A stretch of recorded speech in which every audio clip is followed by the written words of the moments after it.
On the first day, God created vibration. In less than an instant, all that is vibrated with joy, and it was good.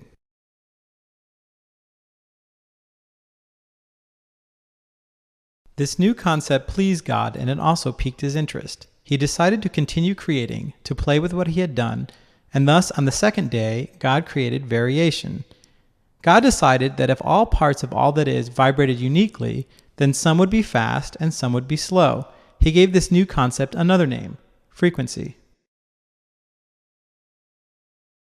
Now, if the creation of vibration was good, the creation of variation was great. See, as God created variation, there was variation to everything. Not only were there fast and slow, but there were infinite degrees of each. The more he varied the pieces, the more characteristics he created.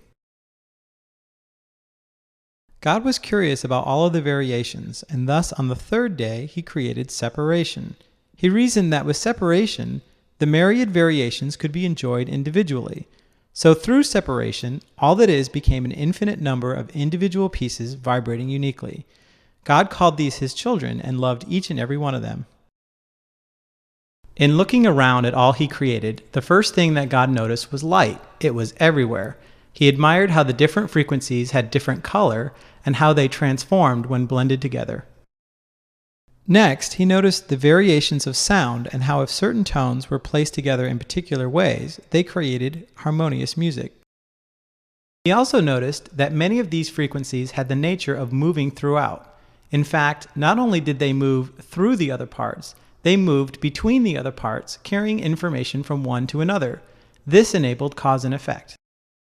Finally, God noticed a most unusual phenomena. Some of the slowest pieces were actually vibrating very quickly in place, thus holding their shape well and becoming resistant to change.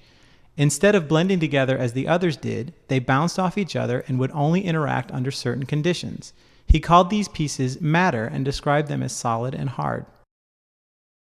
As God further analyzed what he created, he realized he had also created time and space.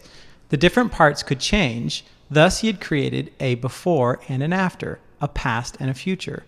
And since the parts could move, he had created a here and a there, and it took time to get from here to there. How fun, God thought. A moment later, and with a spark in his eye, God had an inquisitive thought.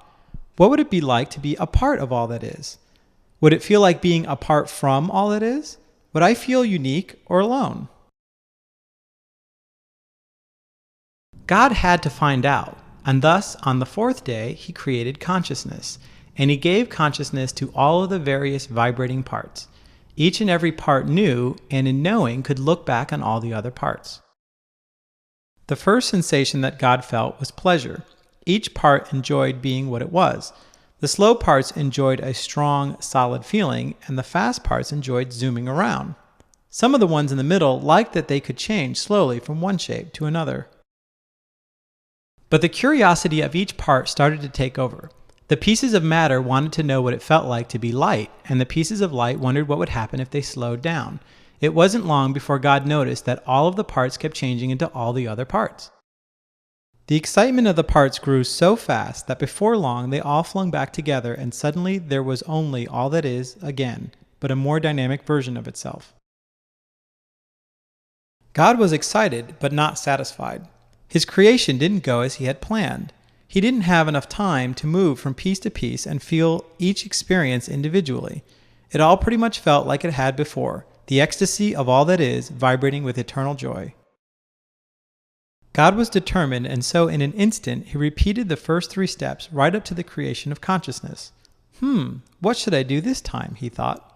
At first he pondered, I can take my power away from my parts and see what happens. But no sooner had he thought it, he realized that it was already. You see, consciousness with no power was hardly any different than no consciousness at all. The parts knew, but they didn't know. They could feel what they were, but they could not compare it to anything else. The fast parts didn't know they were fast because they didn't know about the slow parts. And the slow parts just were. They didn't even think about themselves very much. There has to be a solution to this problem, thought God. And instantly, God realized that in creating the problem, he also created the solution. Thus, on the 5th day, God revealed a plan. See, he has power. He is power. but he knows who he is. What if I give all of my power to each and every piece, but don't let them know it? I will let them experience all that is, but I won't tell them a thing. I will hide all that I know and let them figure it out. God was extremely pleased with this new plan. How fun this will all be, he rejoiced. And wow, what a place God had created. The beauty was overwhelming because not only had he created so much variation in form, color, and sound, but now it all had personality. Each piece had curiosity and was learning. Each piece was, but at the same time, wanted. God realized that through his plan, he created desire, and in so doing, pain. You see, each piece burned with desire to become, and pained at the feeling of being separate and not knowing.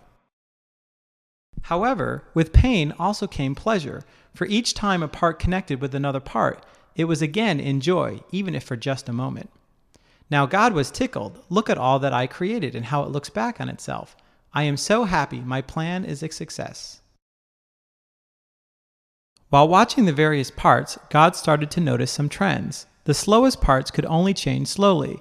They knew they were slow, and yet they were satisfied in a sleepy sort of way. They had an unusual attraction towards each other and tended to gather together into hard clumps, flowing liquids, or gaseous clouds. They got to experience being at its greatest.